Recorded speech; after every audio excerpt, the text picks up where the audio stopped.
Welcome to the Coffee with Karen podcast, a weekly chat show discussing everything from holistic health to current affairs from a mental, physical, and spiritual perspective. Get your weekly cup of positivity with a sprinkling of woo-woo. Welcome to the show. This is episode 186. And today we have Dr. Kathy Gruver, and we're going to be talking about how to conquer your stress and discover who you really are. I'm your host, Karen Roberts, helping coaches and therapists to get their message heard to the people who need to hear it. Now, Dr. Kathy is an award-winning author, professional speaker, and AC certified coach with over 30 years of experience in mind, body, medicine, and human behavior. She has captivated hundreds of audiences on 4 continents, 3 cruise ships, and a handful of islands. It's been a true honor to have delivered 2 TEDx talks. She's already written 8 books, which have garnered 12 awards. She's hosted a TV series based on her first book and developed a stress reduction program for the US military and co-hosts the Fire and Earth podcast. She's penned countless articles and appears regularly as a guest on radio, TV, and in print media. So she's recently been on the Dr. Phil show. She's earned a PhD in natural health and studied mind-body medicine at the famed Benson Henry Institute for Mind-Body Medicine at Harvard. And she says for fun and stress relief, Kathy does flying trapeze and plays Dungeons and Dragons. So welcome to the show. Thanks. I'm exhausted just listening to all that. Oh, that's pretty impressive. To start with, before we discuss the topic of today, how did you get here? If you'd like to share with the listeners a little bit more about actually your backstory. Yeah, that's a great question. My life always had 2 parallel paths. I was an actor, so I got on stage when I was in 5th grade, swore I would never get off stage. And I had this healing path. So I love in your intro when you say with a touch of woo. I got a little touch of woo. Not too much woo, little woo. So as I was acting in college, I was a theater major, and a woman showed up one day and she was walking by, and there's like this horde of students carrying like mats and tea and all this crazy stuff. And everyone's like, Dr. Pat's here, Dr. Pat's here. And I said, I don't know what that means. And somebody said, oh, she's a massage therapist and she works on all the students. And I went, oh, I'm in. So I followed this woman with this line of students, and they put a piece of paper on the wall and everyone signed up. And eventually I got in to see her, and she was the neatest woman. And during this particular show, I didn't have much to do. So I would sit there and just watch what she was doing, and I'd help the other students get tea, or I'd hand them a certain herb, or I basically acted as her right hand girl Friday. And one day she turned to me and she said, Kathy, I've got to get back to my regular job. I've got 3 more people on the list. Can you take those mats and go in the other room and work on John? And I said, no, I don't know what I'm doing. And she said, yes, you do. And that moment was one of those pivotal moments that was life-changing for me, because I realized I actually do know what I'm doing. And so I started apprenticing with her very accidentally. And so when I moved to Hollywood from Pittsburgh, where I was raised, to pursue this acting career, I thought, oh my God, what a perfect sideline, right? Addition to all these award-winning film roles I'm going to do. Those didn't come, but the massage and the healing stuck. And so when I moved to Santa Barbara from Hollywood, I started a massage practice. And then I followed the breadcrumbs. I started doing reiki, and I started doing homeopathics and herbs, and more initials gathered behind my name. And I started doing hypnosis, and I helped with births. And like I said, back in July, I helped do pyrotechnics for the Dodger Stadium show. To me, it's like I just say yes to stuff. And by saying yes and following those breadcrumbs, it's been an interesting trail. I've discovered some really interesting things. So now I'm a life coach. I do a lot of work with internal family systems, which I know we're going to talk about today, the sort of the ego state stuff. And yeah, I don't know what's next. I'm waiting for the next breadcrumbs to lead me on another path. Yeah, long, complicated background, but here I am. Love it. It sounds like you've just really just gone with the flow, which I can completely relate to. My background was, I was a sports therapist for 27 years, and yeah, you just doing what you love, and whatever sort of comes to. I never even, when I first qualified, I didn't even know what sports therapy was. I went down to study to be a personal trainer, and so to do the full diploma, you could add on massage and the sports therapy and electrotherapy. And I just was like, oh, that looks interesting. So it sounds like, yeah, you've just gone with what you're passionate about. And all these things fit together, though, don't they? So it's all about treating people holistically, because we're a little bit more complicated than maybe some people think, right? Yeah, there's not just a pill for every ill. And it's interesting. People think health simply means absence of disease, but they don't think about things like financial health and sexual health. And we're talking more about mental health, thank goodness. There's all these aspects. We're a multifaceted being. And I think to just focus on one aspect of that's like only changing the toilet paper in your house and never doing anything else with it. It's like you got to paint, you got to do the dishes, you got to look at what's happening in the garage now. And not the best analogy, but it's true. It's like we have to look at all aspects. And I never did get off stage. The acting career, when I gave up acting, people said, "Oh no, I thought you were going to do that forever." And I went, "I don't know." And here I am back on stage, different outfit, different accent, but I'm still getting up and entertaining people, and it's one of my favorite things to do. Perfect. Now we're going to talk about, yes, with regards to, I would say, I don't know, I'm just going to throw a number out there, probably 98% of people's problems, ailments, do you agree would arise from consistent stress? Yeah, stress is one of the biggest problems in our society, and it's getting worse. So we have all these gadgets and gizmos and all these chat GP, at whatever those initials are that I can't remember. And it's making our life more complicated, and it's making our life more stressful. And not to blame everything on social media, it's a big problem. And we're seeing teens now, especially young women, have such huge body image problems and such FOMO and such eating issues because of what's happening on social media. And I was not particularly popular when I was a kid. I know I'd come to school Monday and I'd hear chatter about parties that I wasn't invited to, or I'd trip and fall, or someone would trip and someone would trip me and I'd fall. It was torturous to be me as a kid. I can't imagine having the added stress of social media. So now, not only was I not invited to the party, I have to look at everybody online who was at that party. And not only did those 10 people see me fall, now the internet saw me fall. So I think about things like that and I go, oh my God, how are kids dealing with this today? Our communication is suffering, our relationships are suffering. And I think we are busier than ever, which is contrary to what it should be, because we have all these tools that would help us now. But now that's a 24/7 office. You could be doing emails at 2 a.m., whereas before you shuttered up your business at 5 and you were gone. No one could reach you. So I see stress actually increasing in our society. Luckily, we're having the conversation about mental health and relaxation and meditation as opposed to medication. And I'm excited about that trend. And I hope it continues because we desperately need this stuff. Oh, I do think it's going to go full circle. I'm sure life was a lot simpler, a lot less stressful without social media and the internet.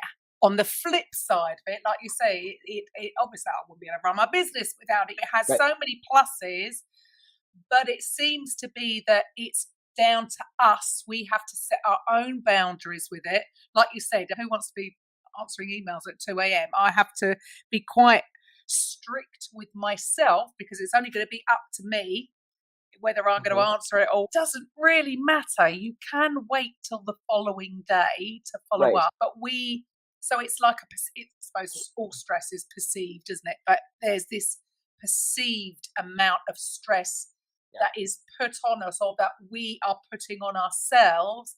And people just need to understand how to deal with that and flip it around.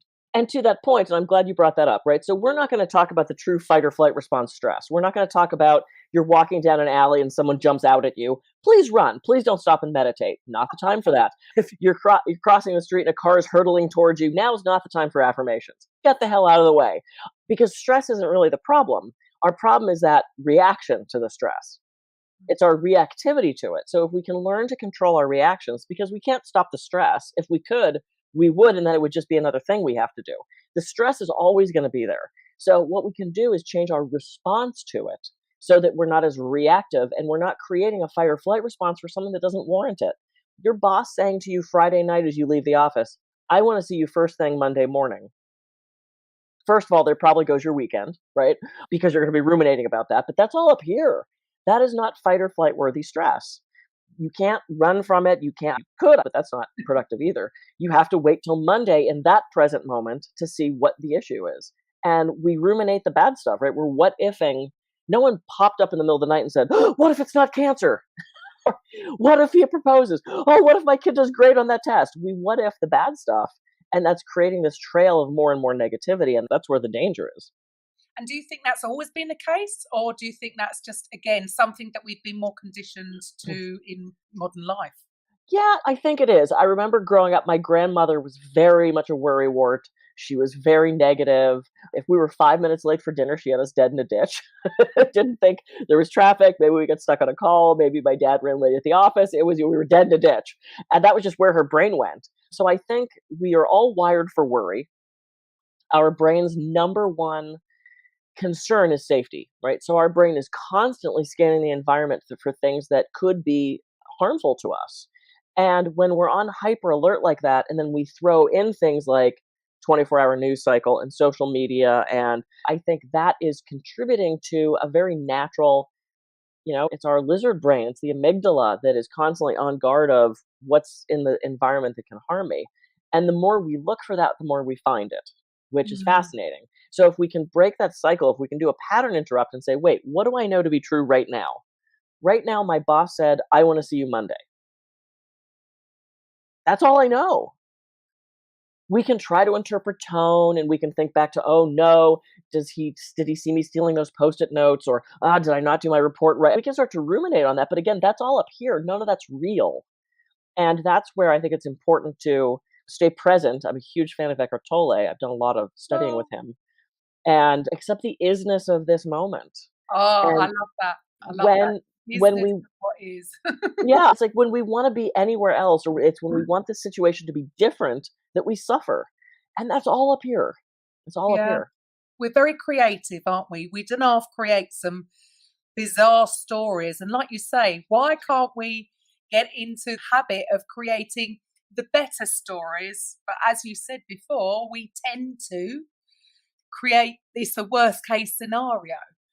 But we throw this word around, stress. And yes, like you said, we're not going to go into the fight, flight, freeze, but everyone's talking about that. And we understand, yes, it does have an effect of us. Too much cortisol is going to have all sorts of effect on us. But so where do you draw the line? What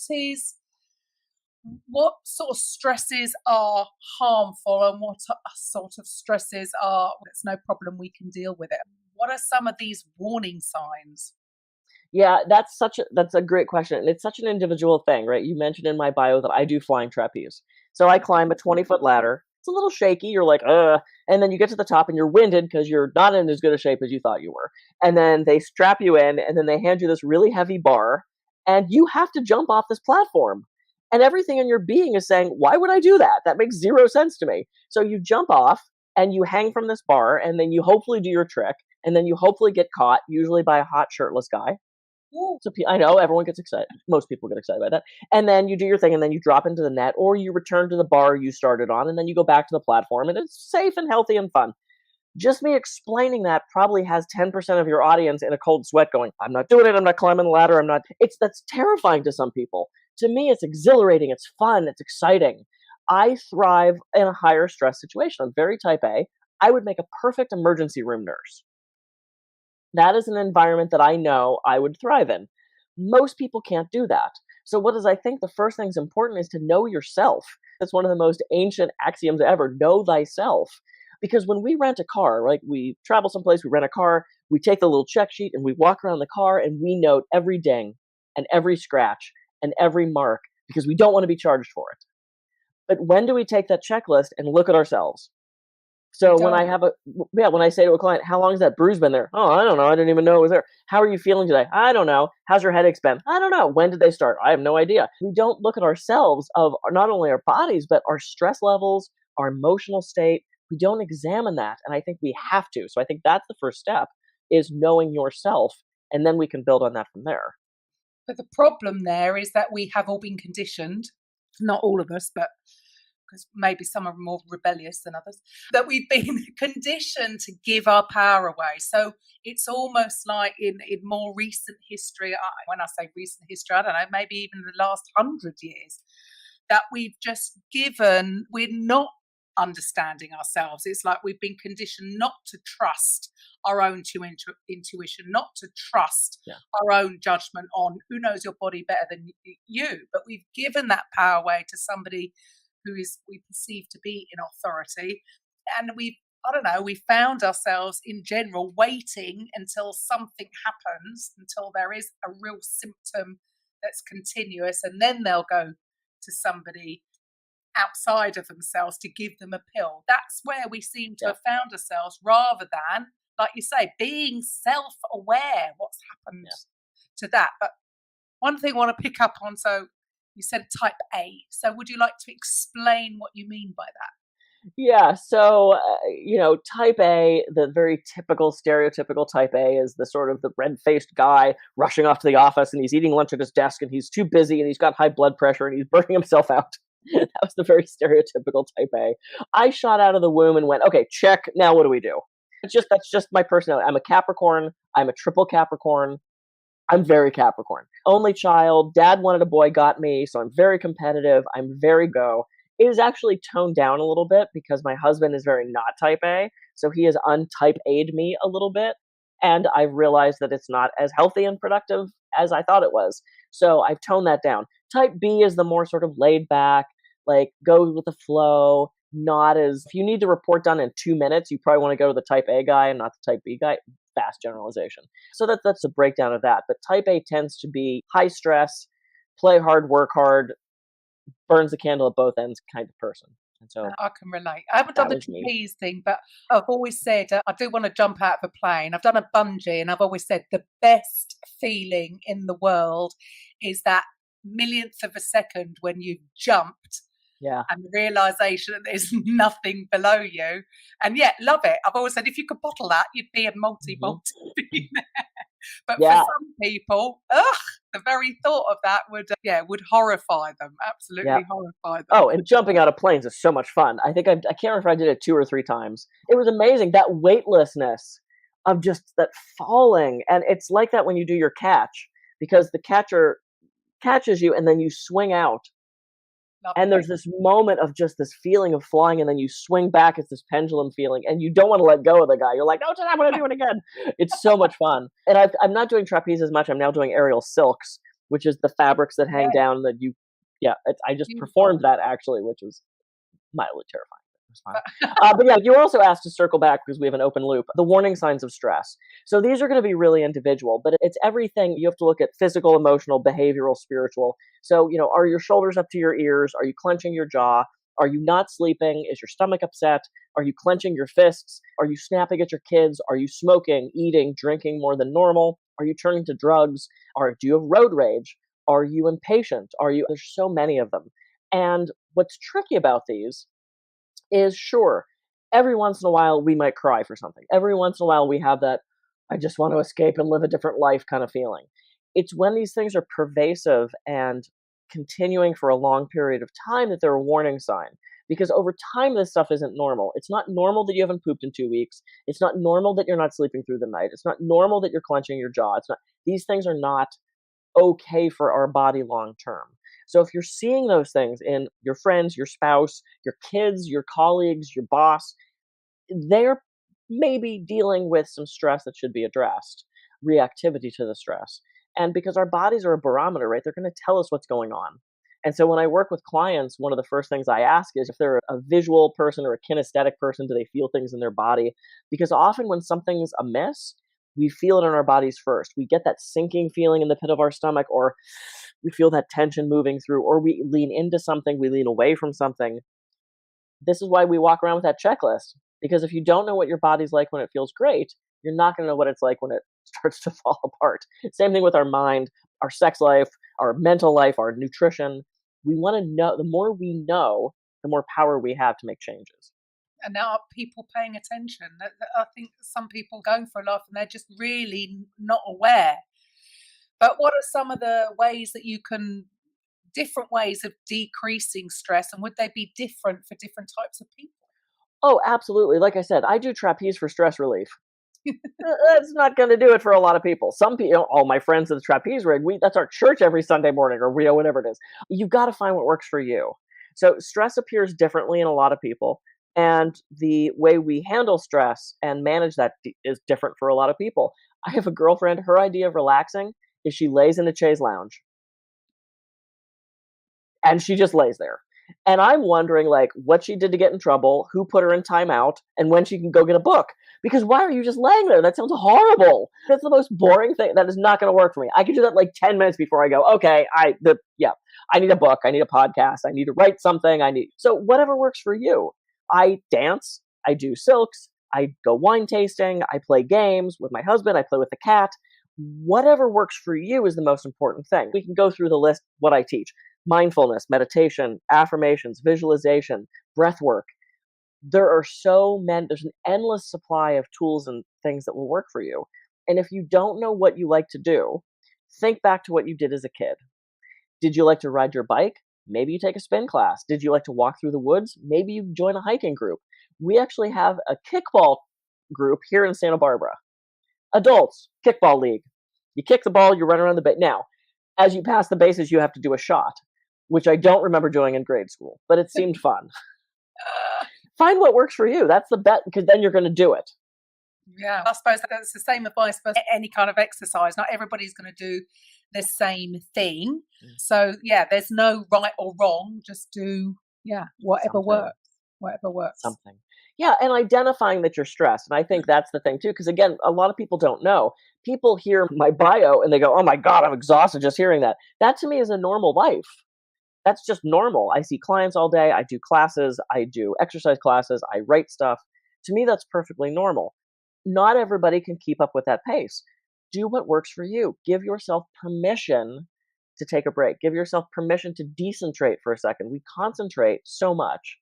We can't sustain that. We have to decentrate. And maybe it's 5 minutes of cat videos, or maybe it's 10 minutes of a Wordle game or something like that. Whatever works. You have to know yourself and then give yourself permission to make a different choice. Because do you think some people use certain distractions, but they're not actually helping with the stress? So what I mean by that is, same thing. There are so many different social media platforms. There's so many different things to keep up with. And some people might be using it as a way to distress, but actually it's causing more. Yep. So here's the key word with this: conscious. Because if I pick up my phone and go, I'm going to spend 5 minutes and I'm going to look at things, and I'm consciously scrolling, as opposed to, oh crap, it's been 3 hours and I've been watching cat videos. It's so easy to get sucked into. Now, if you're not aware enough of time like that, set a timer. Every morning, my husband plops in the chair and he said, I'm going to spend 5 minutes doing my word game. And that is his way to transition from sleeping to, okay, what does Capricorn need from me? Because I bolt out of bed and I'm like, let's do it. What's next? This and this and this and this. He doesn't work that way. So I've had to be flexible to understand I can't start throwing tasks at him at 8 o'clock in the morning. It's not going to work for him. He has to have his transition time. So I respect that. He respects that at 5 minutes, I probably got a list of stuff I need help with. And we've just learned to work that way. So I think there's an awareness to it. There's a consciousness to what are you doing? And because we have these phones now, remember what we used to do in line places?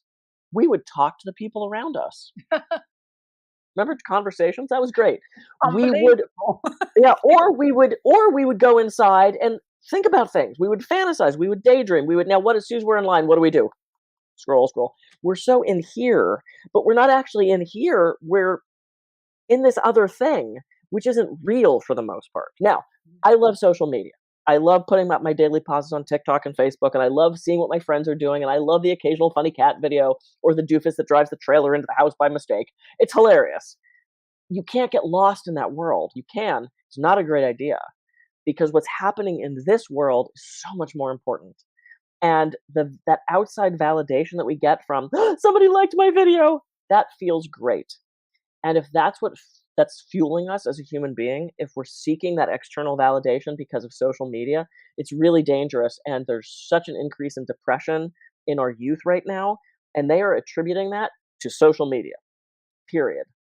So Yeah. get out of your phone. After you're done listening to this, then get off your phone. I can quite believe it. It is, Yeah. I would say, it's a good thing in some ways, but there are some, it's just setting your boundaries, though, isn't it? Yeah. Setting your boundaries. So, as I said right at the beginning, how to conquer your stress and discover who you really are. So, what do you mean by that? Yes, and this goes back to that worry part, right? That one that keeps us up in the middle of the night. So, what I'm referring to is called internal family systems, also known as ego states or parts work, depending on which sort of system you learn. And there is this huge increase in awareness of and practice of internal family systems. I'm going to grab my visual aid here. And what that is, we all have different parts, right? So you have a work part and you have a home part. You're different on the podcast than you are probably around the gals at the bar when you go out. You're different around your kids than you are at the bachelorette party, or I hope so. You're different at work. You don't talk to your boss, hopefully, like he's your kid.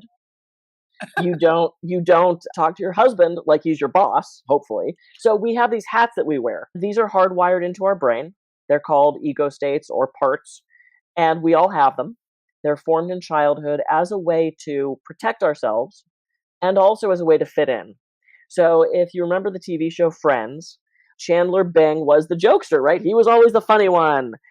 That was his main ego state. And he brought out that part of himself when he needed to dispel stress, when things were getting too emotionally heavy, or when he wanted to connect with people.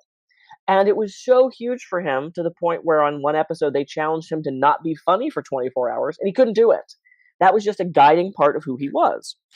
So the more we get to know these parts, the more we get to heal these parts and make sure that they are acting in the healthiest way possible. So our worry part, let's see if we can get that. Yeah, these are called interactive cards. Right. I love this one. The woman that does this art is incredible. This is our worry part, right? This is the one that's up in the middle of the night going, oh, what if this and what if that and what if this? She's there for our good. All of our parts are there for our good. She is there to warn us of things. She's there to protect us. She's there to let us know something might be coming that's dangerous. If she didn't do her job, she feels like something bad would happen. So we have all these parts. We have a manager part, we have a health part, we have a striving part, we have a spiritual part, we have a relationship part. We have all of these parts that work as a team in our system called us. So Kathy has all these different parts, Karen has all these different parts, and healing them, getting to know them, and of course the one I'm looking for has got to be the very last one. Yes. So I mentioned Capricorn a couple times, right? This is Capricorn.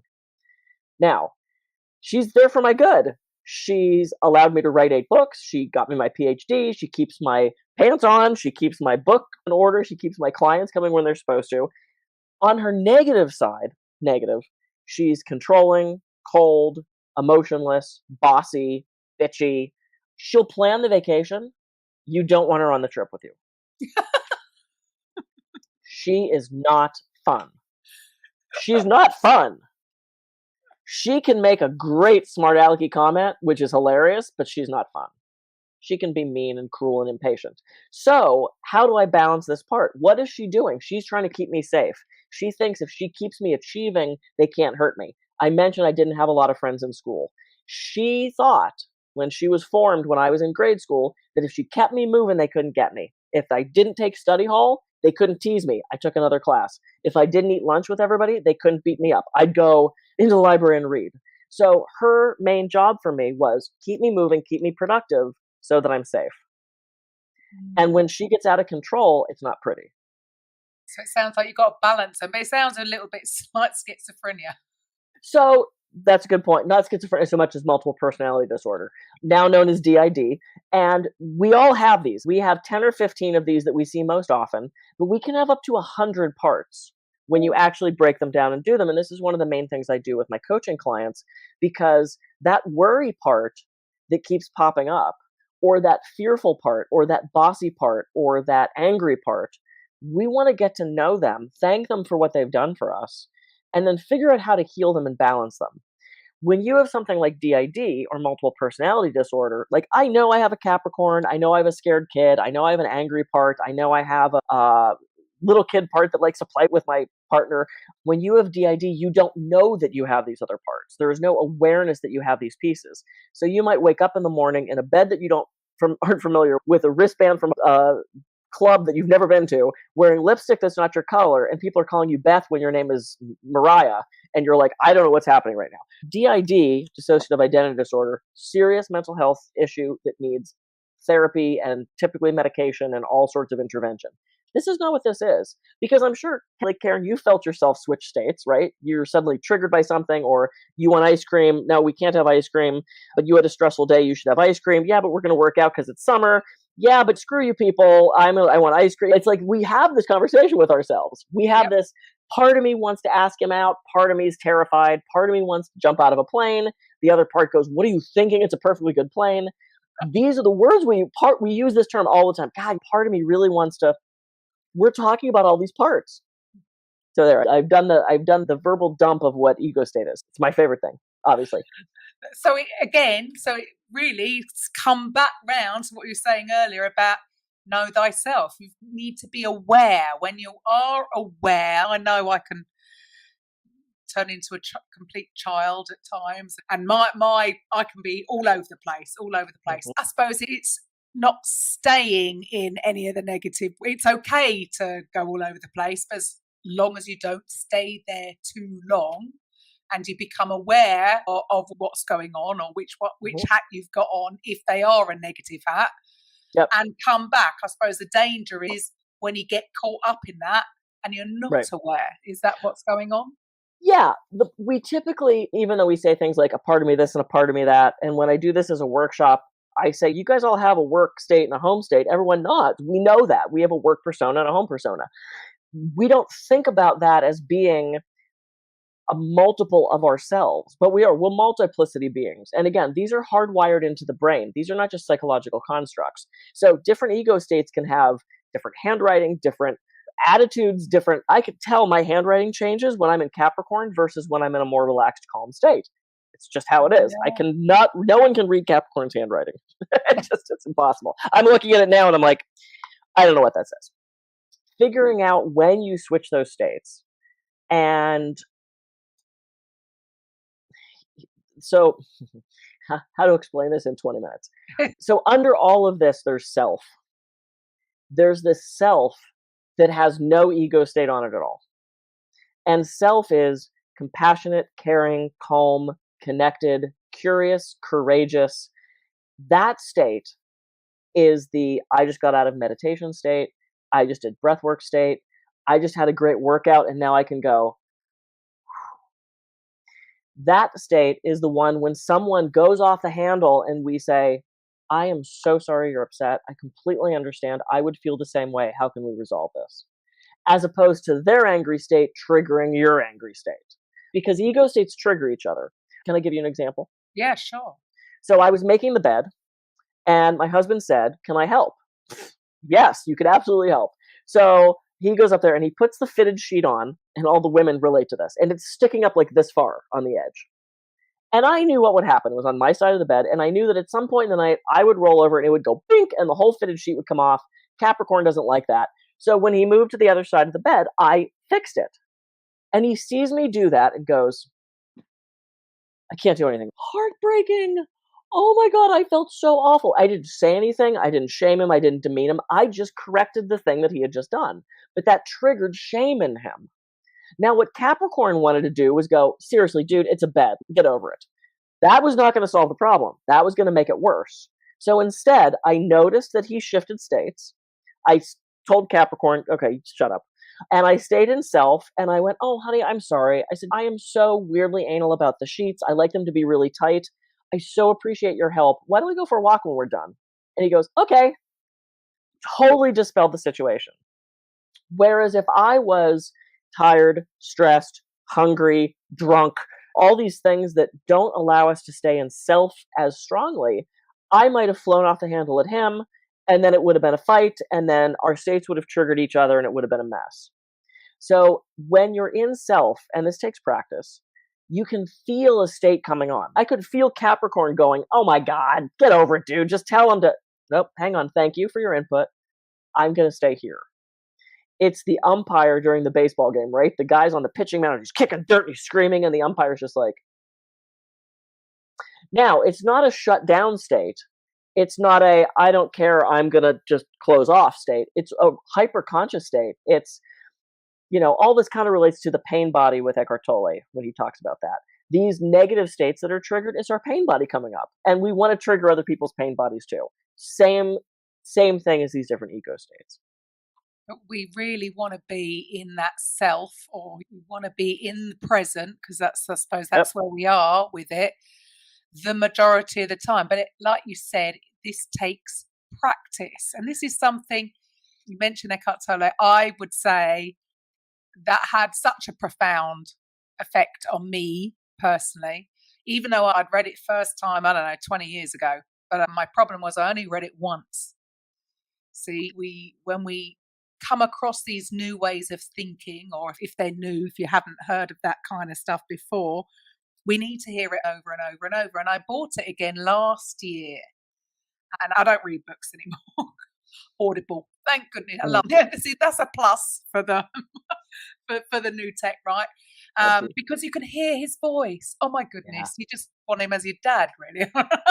He's just got such a calming voice, and I really had quite an aha moment of, because the whole self-development arena is always talking about thoughts. You've got control of thought. You can't control your thoughts, but thoughts become things. It's all around this, which I consider as the ego, and the whole just practicing being was like, even though I'd read it before, I didn't get it. And I only got it because I kept listening to him over and over again. And what I just realized that, man, I have been overcomplicating absolutely everything my whole life. That was one sort of aha moment. And actually, life flows so much easier after a period of practicing being, or practicing being in the self, how you put it. And just, for me, something so simple. Why do we overcomplicate everything all the time? All these things are simple, but they're not easy. True. And whoever said meditation, you had to blank out all your thoughts, I'd like to have a conversation with them, because that doesn't work. And I studied with Thich Nhat Hanh, who even said, look, there are days I have trouble meditating because I can't turn off my brain. And I'm thinking, dude, you have one job, which is to sit in an ashram and meditate. We're in this life. And it's hard, and it's complicated, and it's sad, and it's scary. And I can talk about all this stuff, and it's like, I've been practicing this stuff for years, and I can still get tripped into a state that is negative, that is angry, that is jealous, that is loud, that is judgmental. Oh, Capricorn, she loves to judge.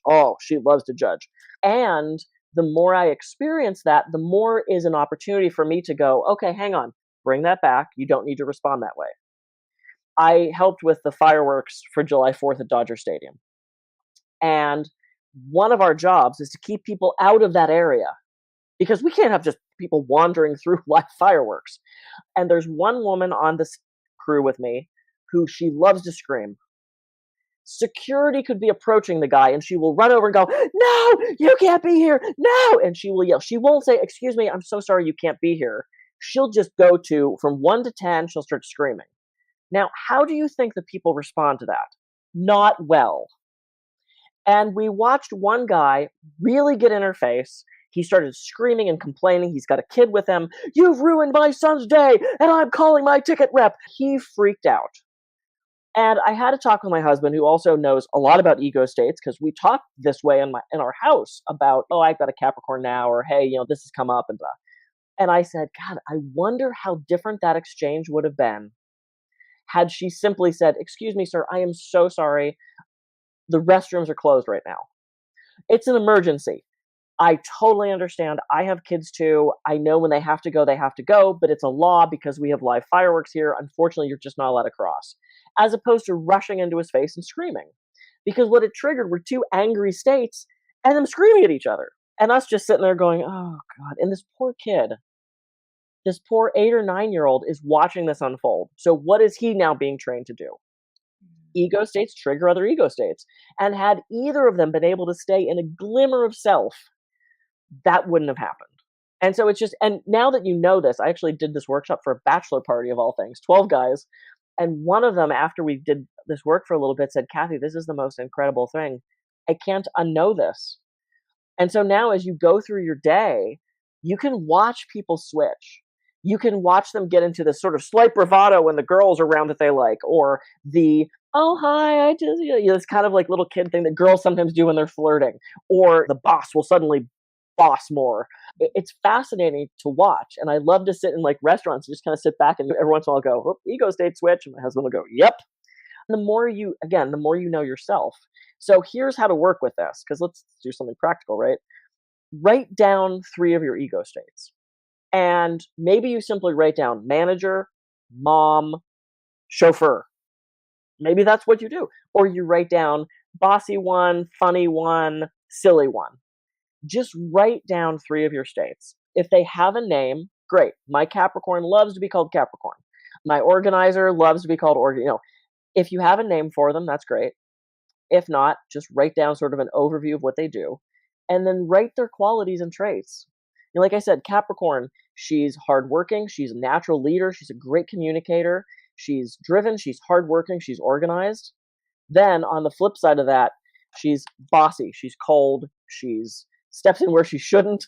I can't tell you how many barbecues Capricorn's cooked and not at her own house, because the meat's not going to cook itself and no one's paying attention and I'm hungry. So I'm cooking and people are like, oh, is this your house? I'm like, nope, but the burgers aren't going to grill themselves. I'll just take over.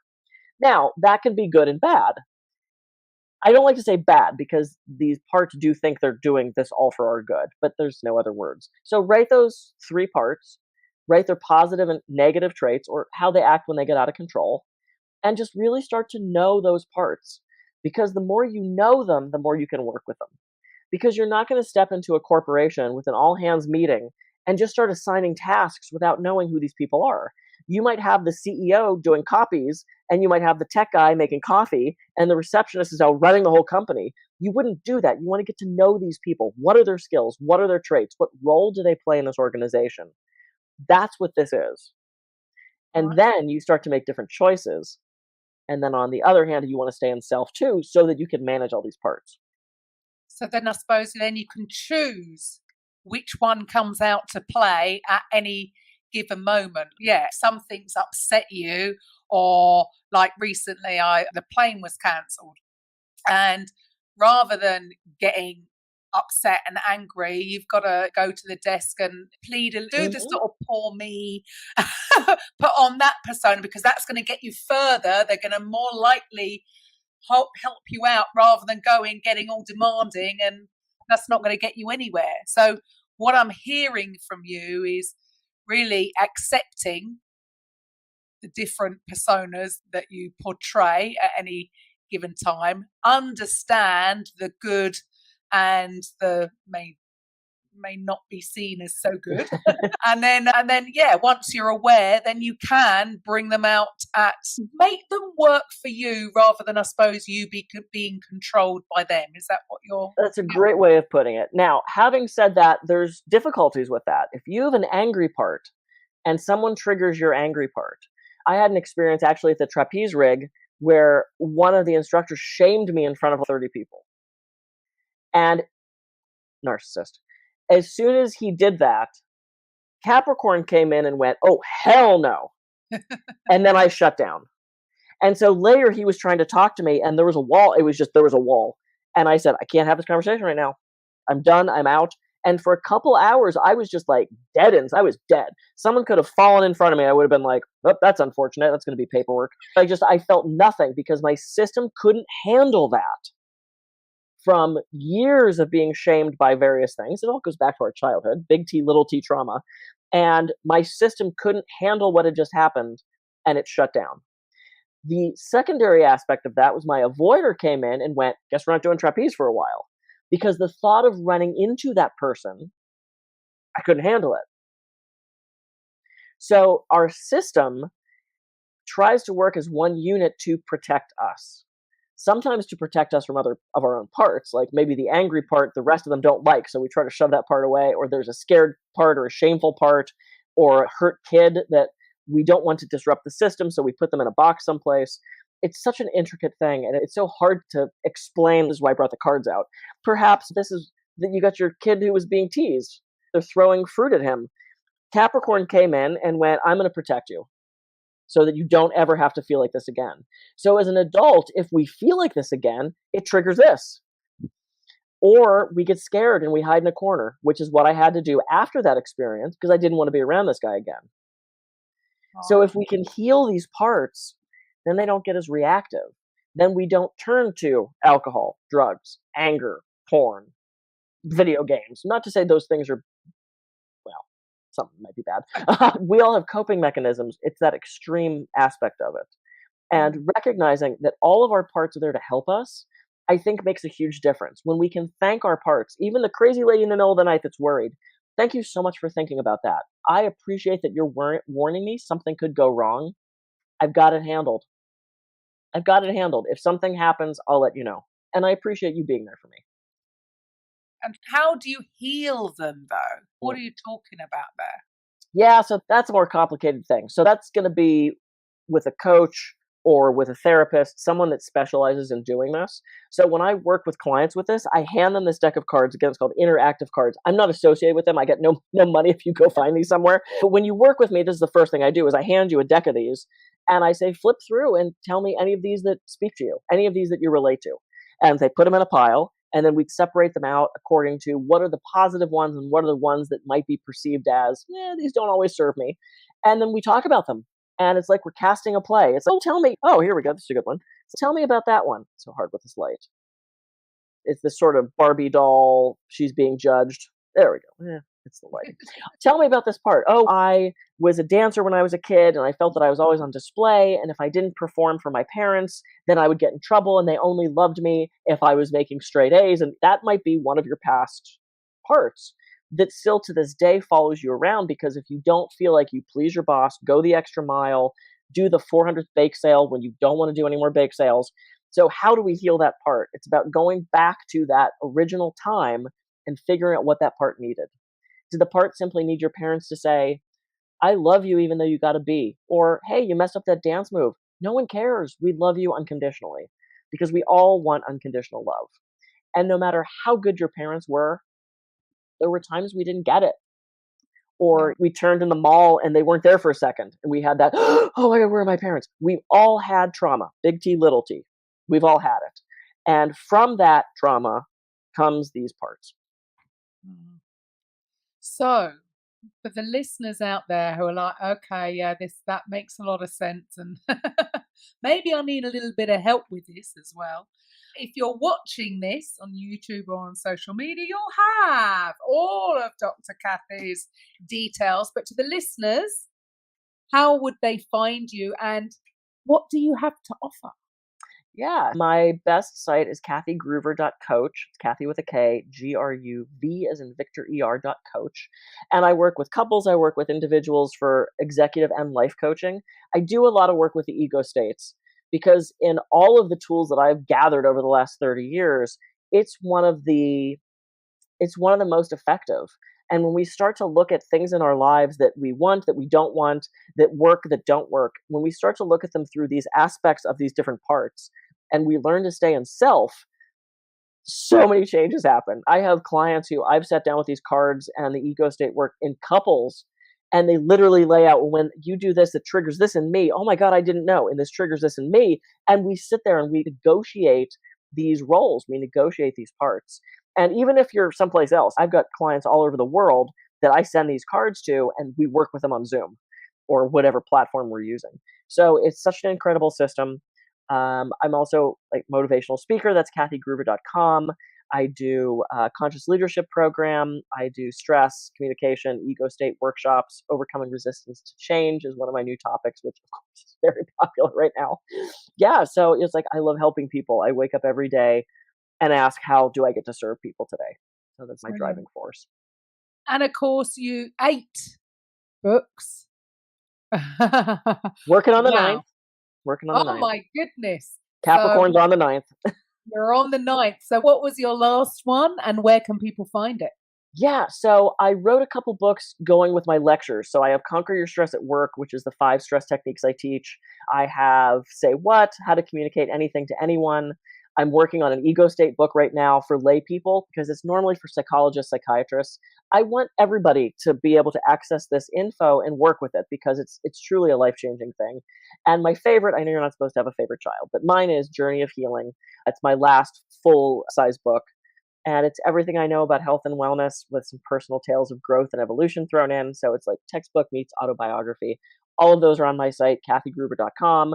Some of them are on Amazon, not all. And yeah, I'm all over social media too. So TikTok, Instagram, Facebook, LinkedIn. Find me there, Kathy Gruver or Dr. Kathy Gruver. And I Brilliant. look forward to connecting with everybody. So you're working on your ninth, and so what is this one going to be about? Or can So you this one is say just be too much? yourself. Yeah, it's just be yourself. Who the hell is that? Using ego states. So it's going to be everything we talked about. Because if you hear the workshop or even like this sort of thing and you want to learn more and you try to find it, right now it's very technical stuff. It's made for practitioners. I don't know that there's any books yet that are out there just for lay people. And so to me, it's important not only to have a resource when I do workshops to be able to continue that learning once you leave.